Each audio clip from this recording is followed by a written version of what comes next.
ओम शांति। आज 11 जनवरी 2025 है और आज अव्यक्त इशारों के साथ साथ हम बाबा के 18 जनवरी 1982 के महावाक्यों का सार भी सुनेंगे, जिसमें बाबा ने कहा कि 18 जनवरी जिम्मेवारी के ताजपोशी का दिवस है।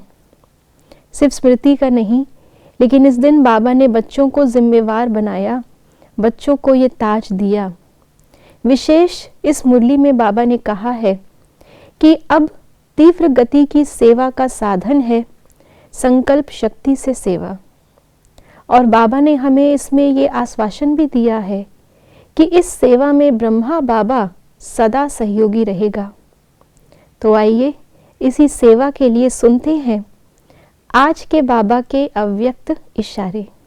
अभी सेवा में सकाश दे, बुद्धियों को परिवर्तन करने की सेवा ऐड करो, फिर देखो सफलता आपके सामने स्वयं झुकेगी।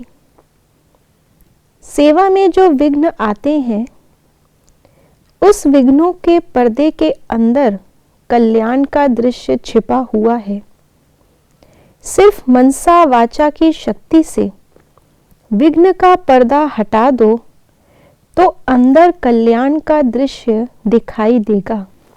अब बाबा ने कहा है क्योंकि अंत का समय नज़दीक है, तो अंत समय सभी आत्माओं तक संदेश पहुंचाने का जो साधन है, वो बाबा ने कहा सिर्फ वाचा से हम सब आत्माओं को संदेश नहीं दे सकते। कोई सुनने को तैयार है, कोई सुनने को तैयार नहीं है। किसकी बुद्धि में क्या है, किसकी बुद्धि कैसी है, किसी की तो हर एक की बुद्धि अलग अलग है, इसीलिए हर एक का मन भी अलग अलग है, हर एक की समझने की शक्ति भी अलग अलग है। इसलिए बाबा ने कहा कि अब बोलने से पहले उसकी बुद्धि को परिवर्तन करने की सेवा करनी है। और बुद्धि परिवर्तन होती है श्रेष्ठ वायुमंडल से। कोई अगर उत्तेजना के साथ आता है, लेकिन अगर एक शांत वातावरण में आ जाए तो अपने आप उसका गुस्सा ठंडा हो जाएगा।